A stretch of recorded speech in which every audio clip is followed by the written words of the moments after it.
अस्सलाम वालेकुम अज़ीज़ तलबा व तालिबात। आज के इस लेक्चर में हम फर्स्ट ईयर के उर्दू पेपर के हवाले से बच्चों बात करेंगे कि आखिरी सवाल सवाल नंबर 8 तलखीस नवीसी। बच्चों सवाल नंबर आप ऊपर लिखे नीचे लिखे तलखीस नवीसी, और जो मुतलका बेटा पैराग्राफ आपको पेपर में आया हो ये वहाँ लिखा होगा। यहाँ सिर्फ आपको समझाने के लिए लिखा है आपने ये पैराग्राफ बेटा वहाँ से अपने क्या कहते हैं क्वेश्चन जवाबी कापी पर बेटा आपने नहीं लिखना, आपने सिर्फ वहाँ से देखना है। अब इसको हल करने का बच्चों तरीका क्या है, सबसे पहले हम क्या करेंगे, हम देखते हैं तीन लफ्ज़ है कि 4 5 6 7 8 9 10। अब कौम में एक ही लफ्ज़ है 10 11 12 13 14 15 16 17 18। इस तरह बेटा आपने क्या करना है, लफ्ज़ लफ्ज़ गिन लेने हैं। अब फ़र्ज़ किया ये लफ्ज़ बन गए हैं 90। अब आपने क्या किया, यहाँ पे लफ्ज़ लिख लिया सबसे पहले बेटा, ये भारत ये तो वहाँ पे लिखी हुई है। आपने क्या लिखना है, पेपर पे आपने लिखना है कुल लफ्ज़, राबता की लामत लगा, यहाँ पे आपने लफ्ज़ बेटा गिन लिए, कुल कितने हैं 90। ठीक है। तलखीस शुदा लफ्ज़ ये बेटा अभी आप रहने दें, जब आप तलखीस आखिर में कर लेंगे फिर लफ्ज़ों को दोबारा गिन के फिर बेटा लगाएंगे। अच्छा अब है मुजवज़ा उनवानात, यानी इसके मुमकिन जो भी मौज़ूआत बन सकते हैं वो बेटा हम लिखेंगे। ठीक हो गया। तो इस इबारत को पढ़ के हम देखेंगे इसका टॉपिक क्या बनेगा, इसका उन्वान क्या बनेगा बेटा, वो आपने यहाँ पे दो तीन लिख लेने। एक बात याद रखें, जो सबसे अच्छा मौजू आपको आता है ना उस तलखी इसके पैराग्राफ के मुतलका, वो आपने सबसे बच्चों पहले लिखना है। ठीक हो गया। उससे जो कम अच्छा आता है वो दूसरे नंबर पे लिखना है। दो तीन लिख दें बेटा, इससे ज़्यादा लिखने की ज़रूरत नहीं है। अच्छा उसके बाद आपने ना आपने क्या करना है, कुल लफ्ज़ लिख लिए, ये उन्वानात लिख लिए, तलखीशुदा लफ्ज़ और तलखीशुदा इबारत बेटा भी रहती है। अब यहाँ पर आपने क्या करना है, मैं आपको यहाँ पे अमल करके दिखाता हूँ बेटा, प्रैक्टिकल करके दिखाता हूँ। अब आपने क्या करना है यहाँ पर, अब आपने क्या किया यहाँ पर बेटा, आपने क्या लेना है, छोटे छोटे आपने इसके बेटा क्या लेना है, डॉट लेने हैं। ठीक है। अच्छा अब पैराग्राफ है, हम देखते हैं कि दुनिया में दो कौमें, दो किस्म की कौमें हैं। अच्छा आपने क्या किया, दुनिया में दो किस्म की कौमें हैं, ये बेटा आपने क्या किया, इनके ऊपर आपने छोटे छोटे बेटा डॉट लगा रहे हैं, ये अब लफ्ज़ आपने सेलेक्ट कर लिए। ठीक हो गया। इन लफ्ज़ों को आपने चुन लिया। अब इसके बाद आपने क्या करना है, अब आपने सारा पढ़ा। अब वो हो गया, जिस हो गया, ने। अब वो जिसने बाप दादा को दर्जा, ठीक हो गया। अच्छा ये सारा कर लिया, सारा करने में आपने नीचे बढ़ा जाएंगे आगे, कामिल समझा, दर्जा कामिल समझा। अब ये वाले जो लफ्ज़ हैं बेटा, इसकी जगह हमने ये इनका इंतखाब किया तो ये ठीक है। अब उसके बाद दूसरी, अब इसने यहाँ से क्या किया हुआ है, हम मैंने यहीं पे बेटा आपके लिए ये सही चुना हुआ है, दूसरी कौम में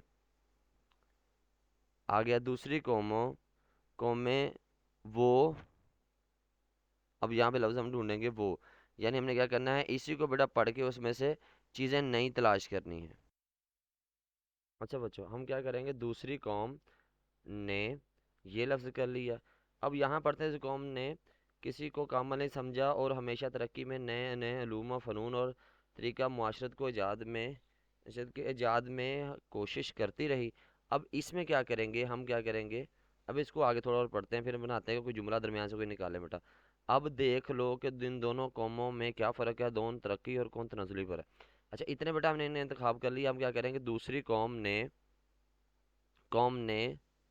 तरक्की में नए अलूम फ़नून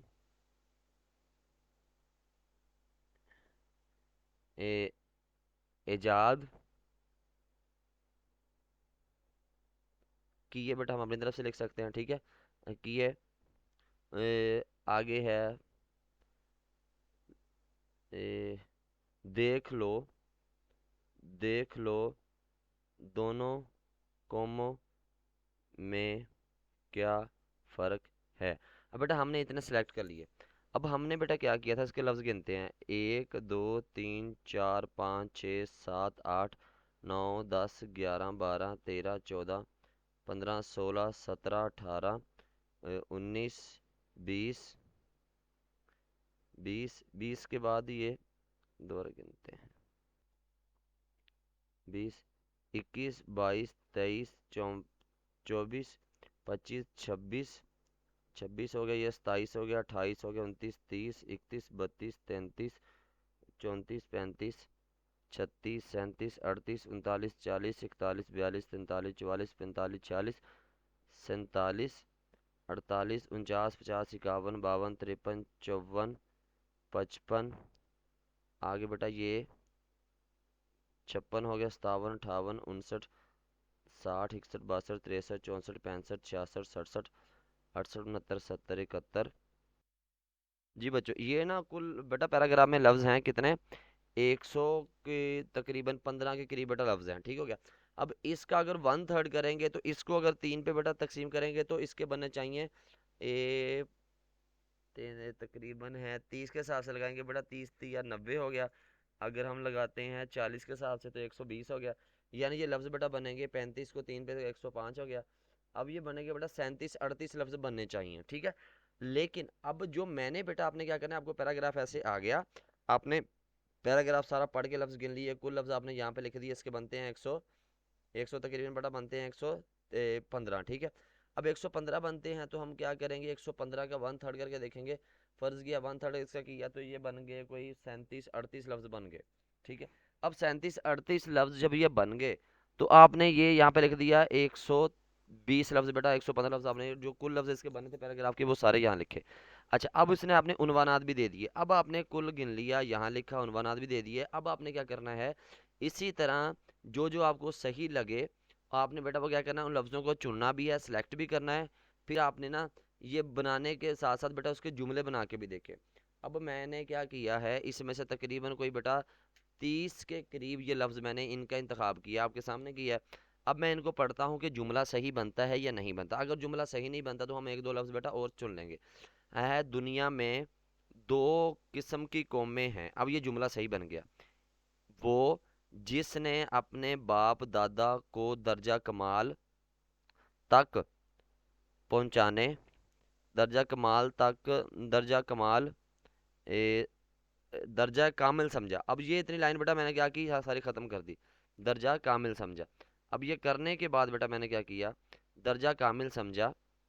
अब यहाँ पे कामिल समझ, अब ऐसा नहीं है कि हमने यहाँ से भी लफ्ज़ इंतखाब करना है, हमारी मर्जी है बेटा, जहाँ से मर्जी लफ्ज़ चुने, जहाँ जो मर्जी लफ्ज़ बेटा हम छोड़ सकते हैं। दर्जा कामिल समझा। अब ये देखे कितने लफ्ज़ बेटा मैंने छोड़ दिए। अब इसके बाद ये सारी लाइन छोड़ी, फिर दूसरी कौम ने तरक्की की, तरक्की की नए तरक्की में नए नए, अब दो दो लफ्ज़ नहीं हमने इस्तेमाल कर, जो दो दफ़ा बेटा लिखा जाए आपने, एक दफ़ा बेटा उसको लिखना है। तरक्की में नए उलूम व फ़नून के ईजाद, उलूम व फ़नून के ईजाद, अब देख लो। अच्छा अब यहाँ पे हम क्या करेंगे, देखिए यहाँ पे जुमला थोड़ा मुनासिब नहीं बन रहा। अब हम क्या करेंगे, दोबारा जुमला पढ़ेंगे। दूसरी कौमों ने तरक्की में नए उलूम व फ़नून के ईजाद में कोशिश की, के ईजाद में कोशिश की। ठीक हो गया। आगे है देख लो दोनों कौमों में क्या फ़र्क है, बस। अब बेटा हमने इनको गिनना है, कितने होते हैं, 1 2 3 4 5 6 7, 1 2 3 4 5 6 7, 8 9 10। यहाँ पे बेटा ये 11 12 13 14। अब 14 के बाद आखिर यहाँ पे है कि 15 16। 16 के बाद बेटा यहाँ पर 17 18 19 20 21 22 23 24 25 26 27 28। आगे 29। आगे ये 30 31 32 33 34 35 36। अब ये 36 है बेटे। 36 को आप 3 पे तकसीम कर ज़रब देंगे बेटा, कितने होंगे, 3। 30 को 3 पे बड़ा करेंगे तो बन गए ये 90, और 6 को 3 से करेंगे ये बन गए 108। यानी पैराग्राफ हमारा 115 का, और मैंने बेटा जिन लफ्ज़ों का इंतखाब किया वो 108 होते हैं। तो आपने क्या करना है, आपको पैराग्राफ ऐसे पेपर में आगे बेटा आपने लिखना ऊपर सवाल नंबर, नीचे लिखना है तलखीस नवीसी। ये पैराग्राफ ऐसे ही रहने दें, एक दफ़ा इसको सारे को पढ़ के लफ्ज़ गिने, कुल कितने लफ्ज़ बनते हैं, नीचे लिखे बेटा हेडिंग लिखे मार्कर से दें, कुल लफ्ज़, आगे लफ्ज़ लिखे कुल लफ्ज़। ठीक है। आगे तलखीशुदा लफ्ज़ लिखें, दो डॉट लगाएं, तलखीशुदा लफ्ज़ों की बेटा भी तादाद ना लिखें। नीचे लिखे मुजवज़ा उन्वानात। अब आपने इस तरह के इसमें से मौज़ूआत बनाने के क्या क्या टॉपिक्स बन सकते हैं बेटा। ठीक है। अच्छा उसके नीचे लिखे तलखीस शुदा इबारत। अब आपने क्या किया, इसको अच्छे से पढ़ा, पढ़ने के बाद आपने सोचा ये लफ्ज़ मैं इनका इंतखाब करूँ। इंतखाब करने के बाद बेटा आपने क्या करना है, इंतखाब करने के बाद आपने इन लफ्ज़ों का इंतखाब कर लिया। इंतखाब करने के बाद जुमलों को अच्छे से पढ़े, जुमले बनते हैं। जुमले अब अगर आपके सही बनना शुरू हो गए, फिर बेटा आप लफ्ज़ों को गिने कि क्या उसका वन थर्ड से मुराद अगर 90 लफ्ज़ आ जाएं तो आपने जो पैराग्राफ इस तरह का बेटा लफ्ज़ों का चुनना है वो 30 का होना चाहिए। अगर 120 का होता है तो बेटा आपका कितने लफ्ज़ होने चाहिए, 40 लफ्ज़ों का पैराग्राफ होना चाहिए। 40 ज़्यादा से ज़्यादा 40 हो, उससे कम हो जाए तो बड़ा बेहतरीन है, नंबर आपके बेटा अच्छे आएंगे। अच्छा, उसके बाद आपने क्या करना है, सारा ऐसे ऐसा जैसे मैंने आपके सामने अमल कर दिया। करने के बाद आपने लफ्ज़ गिनने हैं कितने बने हैं। अब आपने देखा फ़र्ज़ किया 120 लफ्ज़ हैं, फ़र्ज़ किया तो यहाँ आपने लिख देना बेटा जितने लफ्ज़ हैं, फ़र्ज़ किया वो 35 हैं, वो 36 हैं, यहाँ आपने उतने लिख दिए। गलत बेटा नहीं लिखना, पेपर चेकर को अंदाज़ा हो जाता है कि ये पैराग्राफ कितने लफ्ज़ों का, उसको बेटा अंदाज़ा हो जाता है बखूबी। अच्छा, ये आपने लिख दिया। अब जिन लफ्ज़ों का इंतखाब किया बेटा वो आपने तरतीब से यहाँ लिख देने बेटा, ये आपका पैराग्राफ बन गया। कोशिश करें अपनी तरफ से कोई इजाफी लफ्ज़ ना लिखें। हाँ, अगर कहीं पे फंस जाते हैं, कोई मसला हो जाता है, किसी लफ्ज़ को आपने शामिल करना ही करना है, तो कोशिश करें जो लफ्ज़ बेटा लिखे हैं उसी में से चुनें। अगर कोई एक आध लफ्ज़ कोई अपनी तरफ से ऐड करना चाहते हैं तो कर सकते हैं, मगर बेटा ये तरीका मुनासिब नहीं है। कोशिश करें जो लिखा हुआ है उसी में से उसका इंतखाब करें बेटा। ये आपके सामने मैंने एक पैराग्राफ की तलखीस करके आपको बेटा बताई है, ये एक बेहतरीन तरीका है बेटा। 2 नंबर तो आपके मिलते हैं उनवानात के, ये वाले, ठीक है। 8 नंबर की तलखीस होती है, ये दुरुस्त लिखें, 2 नंबर आपको यहाँ से मिल जाएंगे अलग। ये आप कोशिश करें अगर 40 लफ्ज़ों का पैराग्राफ बनाना है, 120 लफ्ज़ कुल है, तो 40 का ना बनाएं बेटा। कोशिश करें कि आप 35 का, 36 का, यानी 40 से कम कम लफ्ज़ों को रखें ताकि आपके 8 में से 8 नंबर यहाँ से आ जाएं बेटा। उम्मीद है आपको लेक्चर पसंद आया होगा, सारी बातें बेटा समझ में आ गई होंगी। अगर जहाँ पे कोई कमी बेशी आपको नज़र आए तो बेटा आप नीचे सवाल पूछ सकते हैं। अल्लाह आपका हामी व नासिर हो। अल्लाह हाफिज़।